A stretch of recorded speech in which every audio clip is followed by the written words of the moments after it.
So Malcolm, a very favourable result. Can you break it down for us? What made James seem so dominant out there?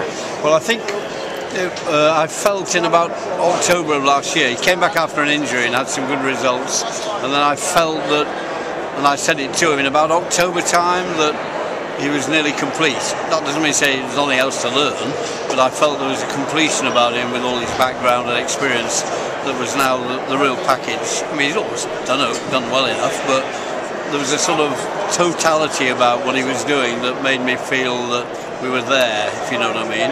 And he's still quite young, he's only 26, he's the second youngest in the top 10, he's been there for 4 or 5 years. So then things didn't actually run, he actually didn't have a lot of luck actually last season and the British Open and last year's British Open. Things didn't seem to got cut in India, there were only marginal things, and the draws weren't good because he'd been low ranked, so bits and pieces. So what I saw then hadn't really been fulfilled in the latter half before Christmas.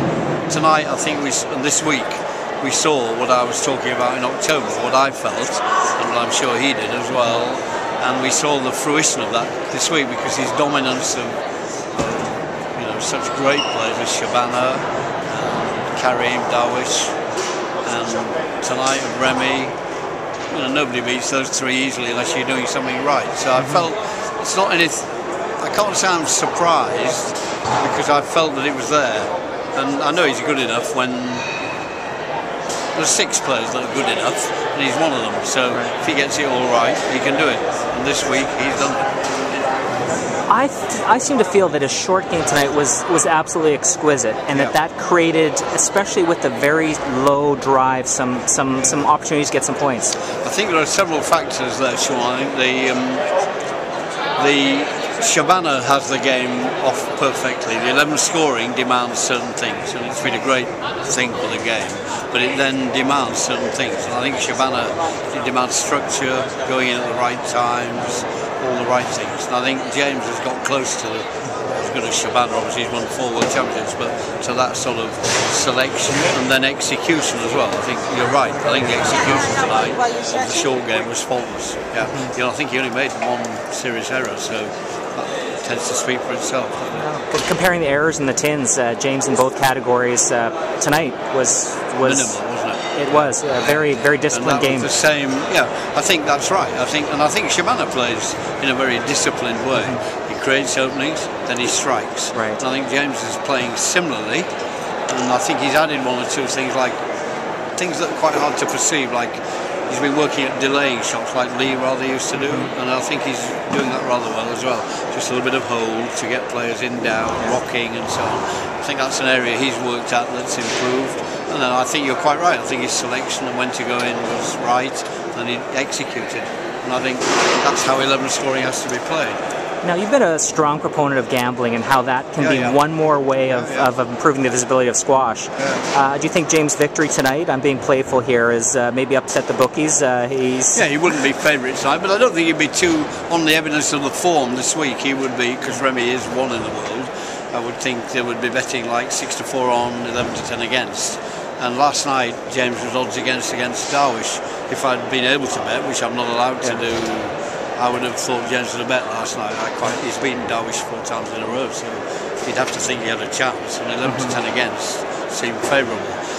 Why betting is important in England? It's the second biggest industry, and it would.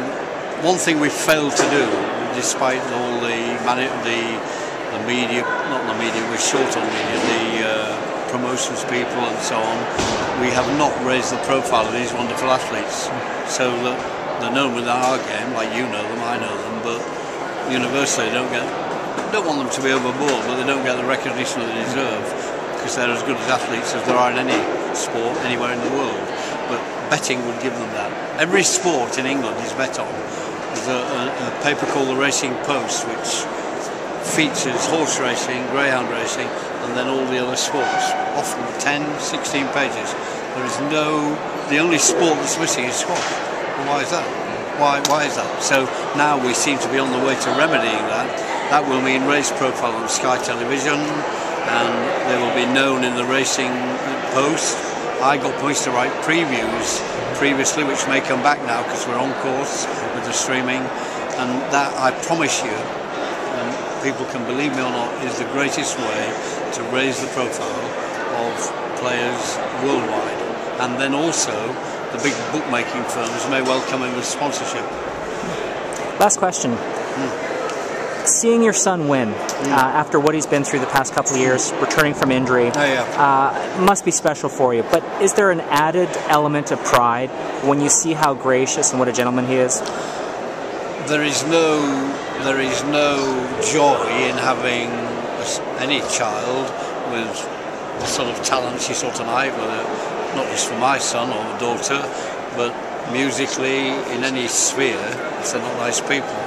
So I don't care how good he was on there. If he wasn't a decent guy, I'd get no pleasure from that. We're talking about rounded people. I went to street squash the other day to coach some of the children. I'm very impressed with the fact that the facility is there for squash, but dealing with rounding the whole person. The children were wonderfully polite. That's why I offered to go, because I met some here. They were pleasant, they were smiling, they thanked, they appreciated, and it was a wonderful experience for me. I'm going back tomorrow if my flight's later, because the kids were fantastic. And I deal with children like that, and I try to... I'm a school teacher by profession, so I suppose I should be more interested in people just as much as players. But James, no, I'm not saying he's my son, but he's I love Remy to bits. I think Remy, I love Shabana, and lots of people played I admire, but I mean obviously I know James better, and he is caring and he is a good bloke, and he behaves properly on the court and sets an example for children, and of course that makes me happy. And his mum isn't alive, but she was instrumental in the person he is today. She would have been proud to be here tonight. Sad she's not. Great place to stop. Thank you, Malcolm. Sean, thank you very much.